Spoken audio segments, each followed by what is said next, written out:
Hi friends, പുതിയൊരു വീഡിയോയിലേക്ക് എല്ലാവർക്കും സ്വാഗതം. അങ്ങനെ മാഷും കമലാമ്മയും കൂടിയിട്ട് ഇങ്ങനെ പോകുന്ന സമയത്ത് പിന്നെ കൂടെ വാസവം വന്നിട്ട് മാഷി എന്ന് പറഞ്ഞ് വിളിക്കുന്നുണ്ട്. അന്നേരം അവർ രണ്ടുപേരും കൈ കൂപ്പിയിട്ട് പറയുന്നുണ്ട്, നന്ദിയുണ്ട് സാറേ. സാറ് ആദ്യം വന്നപ്പോൾ ഞങ്ങൾ വിചാരിച്ചു ഉപദ്രവിക്കാനാണെന്ന്. ഞാൻ ആകെ പേടിച്ചിരിക്കുകയായിരുന്നു. കമലനകത്തേക്ക് കൊണ്ടുപോയിട്ട് അവർ ഏത് രീതിയിലാണ് പെരുമാറാന്ന് അറിയില്ലല്ലോ, അതുകൊണ്ടാണ് എന്നൊക്കെ പറയേ ഞാൻ അങ്ങനെ പറഞ്ഞത്, എന്നോട് ക്ഷമിക്കണം എന്നൊക്കെ പറയാൻ കേട്ടോ.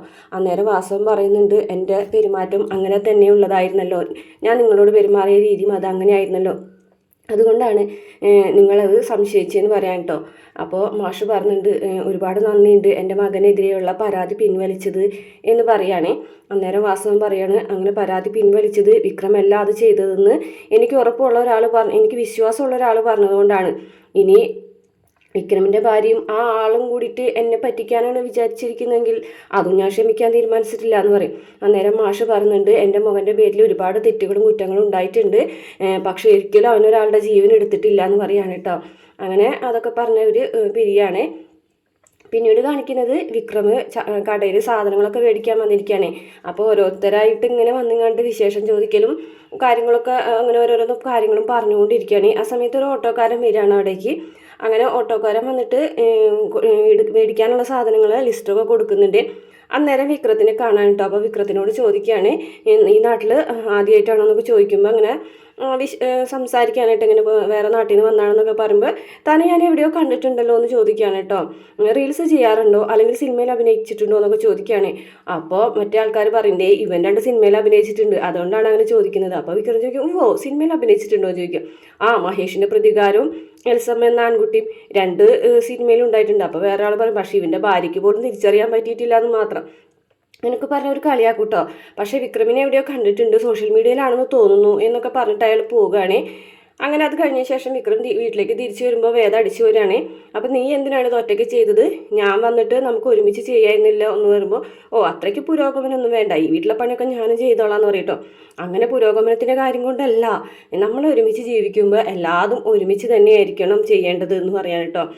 തുണിയലക്കാനും പാചകം ചെയ്യാനും ഇതിനൊക്കെ ആണുങ്ങൾ സഹായിക്കണം, അങ്ങനെയാണ് വേണ്ടതെന്ന് പറയട്ടോ.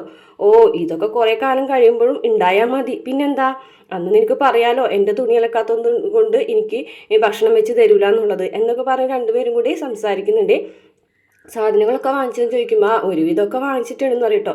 പിന്നെ അനിയൻകുട്ടിൻ്റെ കാര്യം ചോദിക്കുകയാണെ, അനിയൻകുട്ടിന് എന്തെങ്കിലും കഴിച്ചു എന്ന് ചോദിക്കുമ്പോൾ ഞാൻ ഒരു ഗ്ലാസ് ചായ കൊണ്ടുകൊടുത്ത സമയത്ത് കുടിച്ചില്ല, പക്ഷെ ഞാൻ എന്നിട്ട് അത് അവിടെ വെച്ച് പോന്നപ്പോൾ കുറച്ച് കഴിഞ്ഞപ്പോഴേ ആൾ തന്നെ എടുത്ത് കുടിച്ചു എന്ന് പറയണ്ട. ആണോ, അതൊരു നല്ല സൈനാണല്ലോ എന്ന് പറയും കേട്ടോ.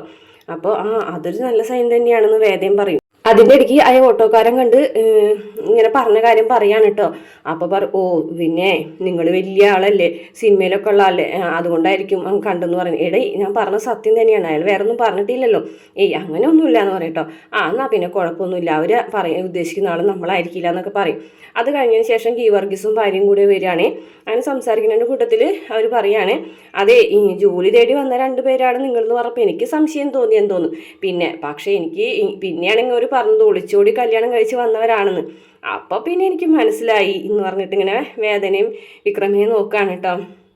അന്നേരം ഗീവർഗീസ് പറയാണ്, ഇവള് വലിയ പ്രേമക്കാരിയാണ് കേട്ടോ എന്ന് പറയും. ഒന്നും മിണ്ടാതെ നിൽക്കും മനുഷ്യ, എന്തായാലും ഞാൻ പറഞ്ഞത് തെറ്റ്. ഇവളെ നാട്ടിലുള്ള വാരികകളും പുസ്തകങ്ങളും ഒക്കെ വാങ്ങിച്ച് വായിക്കും, എന്നിട്ട് കുറേ ബുക്കുകളുടെ പേര് പറയും കേട്ടോ. അങ്ങനെ ഇതെല്ലാതും വാങ്ങിച്ച് വായിക്കലാണ് ഇവളുടെ പണി എന്ന് പറയുകയാണെ. പണിയെടുക്കുന്ന കാശിൽ കൂലിയിൽ പകുതി ബുക്കുകൾ വായിക്കാൻ കൊടുക്കും. അപ്പോൾ ഗീവർഗീസ് അങ്ങനെ പറയുമ്പോൾ മേരി പറയുകയാണെ, അതെ അത് പിന്നെ ഈ പ്രേമിക്കുന്നവരുടെ മനസ്സ് എപ്പോഴും ക്ലീൻ ആയിരിക്കും, അവരുടെ മനസ്സിൽ ദുഷ്ടത്തരങ്ങളൊന്നും ഉണ്ടാവില്ല, അവരുടെ ഹൃദയം എപ്പോഴും തിളങ്ങി നിൽക്കും. അതെന്തുകൊണ്ടാണെന്നറിയോ, അവർക്ക് ദുഃഖം ഉണ്ടാവില്ല, കാരണം പ്രണയിക്കുന്നവരുടെ മനസ്സിൽ ദുഃഖം ഉണ്ടാവില്ല, എപ്പോഴും പ്രണയമല്ലേ ഉള്ളത് എന്നൊക്കെ പറഞ്ഞിട്ട് പ്രണയത്തെക്കുറിച്ച് ഇങ്ങനെ പറയട്ടെ. അപ്പോൾ വേദ പറയും, ബുക്കുകളൊക്കെ വായിക്കുന്നത് നല്ലതാണ്, അങ്ങനെ പറഞ്ഞു കൊടുക്കുക വെച്ചേ എന്നൊക്കെ പറഞ്ഞിട്ട് ഇവരിങ്ങനെ സംസാരിക്കുകയാണ് കേട്ടോ. അപ്പോൾ തോട്ടത്തിൽ ജോലിയുടെ കാര്യം പറയുന്നത്, ഒരു ജോലിയുടെ കാര്യം പറഞ്ഞപ്പോൾ അതേ മേരി പറയാ, തോട്ടത്തിൽ തേയില നുള്ളാൻ ഒരാൾ ആവശ്യമുണ്ട് എന്ന് പറയും കേട്ടോ വേദയ്ക്ക്. അപ്പോൾ വിക്രമിന് എന്തോ ഒരു വല്ലായി കേട്ടോ. അപ്പോൾ വേദ പറഞ്ഞു, അത് സാരില്ല ഞാൻ വരാമെന്ന് പറയാണ് കേട്ടോ. അപ്പോൾ വിക്രം പറയും, അയ്യോ എന്നാലും അത് വേണോ എന്ന് ചോദിക്കും കേട്ടോ. അപ്പോൾ വേദ പറയും, അതിനെന്താ, ഇതൊക്കെ ഒരു എക്സ്പീരിയൻസ് അല്ലേ, അങ്ങനെ എടുത്താൽ മതി എന്ന് പറയും കേട്ടോ. ഞാൻ എന്തായാലും വരാം ചേച്ചി എന്ന് പറയും കേട്ടോ. എന്തായാലും മേരി ചേച്ചിയും കൂടി ഉണ്ടല്ലോ, പക്ഷേ അനിയൻകുട്ടൻ. അപ്പോൾ ഗീവർഗീസ് പറയാണ്, അനിയൻകുട്ടനെ നമുക്ക് പള്ളിയിലാക്കാം, അച്ഛൻ എന്തെങ്കിലുമൊക്കെ ചെയ്ത് ശരിയാക്കിക്കോളും എന്നൊക്കെ പറയുകയാണെ. അങ്ങനെ അവരൊരു പാത്രത്തിൽ പോത്ത് വരട്ടിയതും പാലപ്പം കൊണ്ട് കൊടുക്കാൻ കേട്ടോ, ആദ്യമായിട്ട് വന്നതല്ലേ, അപ്പം ഞങ്ങൾ എന്തെങ്കിലും തരണ്ടേന്ന് ഒക്കെ വെച്ചിട്ട് അതൊക്കെ കൊടുത്തും കഴിഞ്ഞിട്ട് അവർ യാത്ര പറഞ്ഞു പോകുകയാണേ. അതിനുശേഷം വിക്രം ആ പാത്രമൊക്കെ തുറന്നു നോക്കിയിട്ട് മണത്തൊക്കെ നോക്കിയിട്ട് നല്ല രസമുണ്ടെന്നുള്ള രീതിയിലൊക്കെ കാണിക്കുന്നുണ്ട്. അത് കഴിഞ്ഞ ശേഷം പിന്നെ കാണിക്കുന്നത് ശ്രീനിവാസനെയും വാസവനെയാണ് കേട്ടോ. അപ്പോൾ വാസവൻ പറയുന്നുണ്ട് ജോസഫിനെയും കുറിച്ചും അതുപോലെ തന്നെ രാജേട്ടനെ കുറിച്ചൊക്കെ ഞാൻ അന്വേഷിച്ച് പോലീസുകാരോട്, അവരപ്പം തന്നെ വിട്ടയച്ചെന്നാണ് അവർ പറയുന്നതെന്ന് പറയാണ് കേട്ടോ. അപ്പോൾ പിന്നെ പറയുന്നുണ്ട് എന്തായാലും ചെയ്യാത്തൊരു തെറ്റിൻ്റെ പേരിൽ വിക്രം എത്ര നാൾ ഇങ്ങനെ ഒളിച്ച് താമസിക്കും, എന്തായാലും അവന് എന്തെങ്കിലും ലക്ഷ്യങ്ങൾ ഉണ്ടാവും എന്ന് പറയാണ്. അപ്പോൾ ശ്രീനിവാസൻ പറയാണ് അതെ, അവൻ എന്തോ ഒരു ലക്ഷ്യമുണ്ട്, അതിന് വേണ്ടിയിട്ടാണ് അവൻ അങ്ങോട്ട് പോയിട്ടുള്ളത്, അവനിവിടെ ഒന്ന് മാറി നിൽക്കുന്നത്, അത് ഉറപ്പായിട്ടുള്ള കാര്യമാണ്. അങ്ങനെ ആയിരിക്കുന്നു വാസവനും പറയണേ. എന്തായാലും പുളിക്കനെ കൊന്നത് ആരാണെന്ന് അനിയൻകുട്ടൻ അറിയാം. അപ്പം അനിയൻകുട്ടനെയും കൂടി അവർ കൊണ്ടുപോയിട്ടുണ്ടല്ലോ, അതുകൊണ്ട് അതറിഞ്ഞ ശേഷം മാത്രമായിരിക്കും ഇനി വിക്രം അടുത്ത തീരുമാനങ്ങൾ എടുക്കുന്നത്. അതിനുശേഷം വാസവൻ പറയാണ് എൻ്റെ മകൻ എൻ്റെ കൊലപാതകം ചെയ്തത് ആരാണ് എന്നുള്ളത് എനിക്ക് കണ്ടുപിടിക്കണം എന്നൊക്കെ പറയാണ്. അന്നേരം ശ്രീനിവാസൻ പറയാം എന്തായാലും ഇലക്ഷൻ ഇനി ഒരു ദിവസം കൂടെ അല്ലേ ഉള്ളൂ, അതിൻ്റെ ഇടയിൽ ഒന്നും ചെയ്യാൻ നിൽക്കണ്ടെന്ന് പറയാണ്. എന്തായാലും ഇപ്പോൾ ജനങ്ങളുടെ സപ്പോർട്ട് മുഴുവൻ വാസവനാണ്, അതുകൊണ്ട് എടുത്തു ചാടിയൊന്നും ചെയ്യേണ്ടെന്നൊക്കെ പറയട്ടോ. അന്നേരം വാസവൻ പറയാണ് പിന്മാറാനായിട്ട് പാർട്ടിക്കാർ സമ്മതിക്കുന്നില്ല, അതുകൊണ്ട് മാത്രമാണ് ഞാനിങ്ങനെ പിടിച്ചു നിൽക്കുന്നത്, ഒരു പാർട്ടിക്കാരും എന്നെ സ്വാധീനിക്കുന്നില്ല, ഒന്നും എനിക്ക് വേണ്ട, എൻ്റെ മകൻ്റെ ചോറിൽ കലർന്ന രാഷ്ട്രീയം ഇനി എനിക്ക് വേണ്ട, ഞാൻ ജയിച്ചാലും ഇല്ലെങ്കിലും ഇലക്ഷൻ കഴിഞ്ഞതിന് ശേഷം എൻ്റെ മകൻ്റെ കൊലപാതകം തെളിയിച്ചതിന് ശേഷം ഞാൻ ഈ രാഷ്ട്രീയം ഉപേക്ഷിക്കും, അതാരാണെന്ന് ഞാൻ കണ്ടുപിടിക്കുക തന്നെ ചെയ്യും, വിക്രമിൻ്റെ രീതിയിൽ അന്വേഷിക്കട്ടെ, ഞാൻ എൻ്റെ രീതിയിൽ അന്വേഷിക്കാം, എനിക്കതിന് ശ്രീനിയുടെ സഹായം വേണമെന്ന് പറയും, ഉറപ്പായിട്ടും അതിന് എൻ്റെ സഹായം ഉണ്ടാവും എന്ന് പറഞ്ഞിട്ട് ഇങ്ങനെ അവർ രണ്ടുപേരും കൂടിയിട്ട് കൈ കൊടുക്കുകയാണേ. പിന്നെ കാണിക്കുന്നത് ശ്രീകാന്തിനെയാണ് കേട്ടോ. അന്നേരം ചന്ദ്രശേഖരൻ ശ്രീകാന്തിനോട് പറയുന്നുണ്ട് എന്നാൽ അച്ഛനോട് അങ്ങനെയൊന്നും പറഞ്ഞു പോരണ്ടായിരുന്നു, ഇനി അങ്ങോട്ട് കയറി ചെല്ലാനുള്ള വീടല്ലേ എന്ന് ചോദിക്കുകയാണ്. ശ്രീകാന്ത് പറയും കയറി ചെല്ലണമെന്ന് എന്താ, എനിക്കും കൂടെ അവകാശപ്പെട്ട വീടല്ലേ എന്ന് ചോദിക്കുകയാണ്. അതൊക്കെ ശരി തന്നെയാണ്, പക്ഷേ എങ്കിലും അച്ഛന് പല കാര്യങ്ങളും മനസ്സിലായിട്ടുണ്ടാവും എന്ന് പറയും. അന്നേരം വർഷ പറയാണ് എന്നാൽ പുളിക്കനെ കൊന്നത് ആരായിരിക്കും, പുളിക്കനെ കൊന്നത് ആരാണെന്ന് വിക്രമിന് അറിയായിരിക്കും, അതുകൊണ്ടാണ് വിക്രം ഇങ്ങനെ ഒളിച്ചു നിൽക്കുന്നതെന്നൊക്കെ പറയുകയാണെ.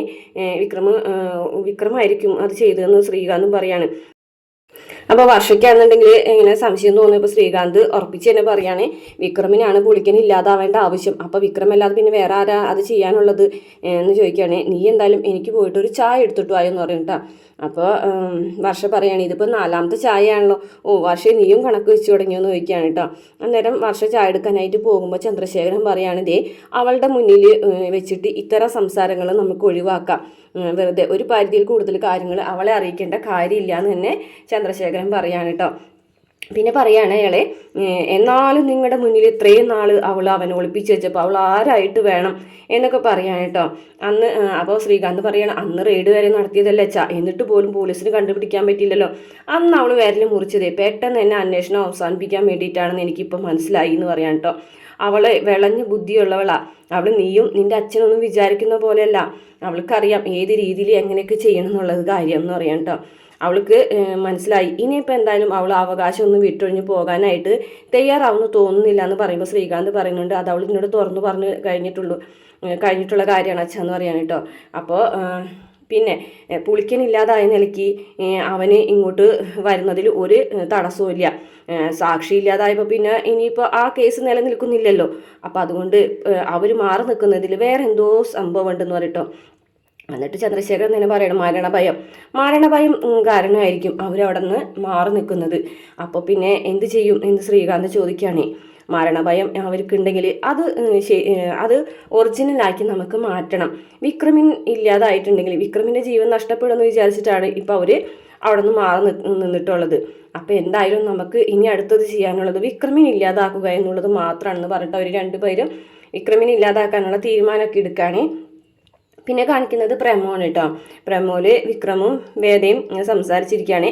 അന്നേരം മാറിയൊക്കെ എടുക്കാമെന്ന് പറയാൻ കേട്ടോ, സ്ഥലമൊന്നുമില്ല വീട്ടിലധികം. അന്നേരം വിക്രം പറയാണ് കേട്ടോ ഒരുമിച്ചുള്ള ജീവിതത്തിൻ്റെ സ്വാരസ്യങ്ങൾ മനസ്സിലാക്കണമെന്നുണ്ടെങ്കിൽ ഇങ്ങനെ മാറിക്കിടന്നാലൊന്നും ശരിയാവില്ല, ഒരുമിച്ച് തന്നെ കിടക്കണം. നീ പറഞ്ഞതുപോലെ എനിക്ക് നിന്നോട് ഇങ്ങനെ ചേർന്നിരിക്കണം എന്നൊക്കെ പറഞ്ഞിട്ട് ഭയങ്കരമായിട്ട് റൊമാൻറ്റിക് ആയിട്ടാണ് കേട്ടോ വിക്രം ഇങ്ങനെ വർത്താനം പറയുന്നത്. അന്നേരം വേദ ചോദിക്കണോ നിങ്ങൾ എന്തും മോരട്ടനായിരുന്നു, ഇപ്പം നിങ്ങളിങ്ങനെ മാറിപ്പോയല്ലോ എന്നൊക്കെ ചോദിക്കുകയാണ് കേട്ടോ. വിക്രമാദിത്യ വേദന നെഞ്ചിലിങ്ങനെ ചാരി കെടുക്കുന്നുണ്ട്. അതിനുശേഷം പിന്നീട് റൊമാൻസ് തന്നെയാണ് കേട്ടോ കാണിക്കുന്നത്. വീഡിയോ ഇഷ്ടപ്പെട്ടാൽ മറക്കാതെ നമ്മുടെ ചാനൽ ഒന്ന് സബ്സ്ക്രൈബ് ചെയ്ത് സപ്പോർട്ട് ചെയ്യണേ.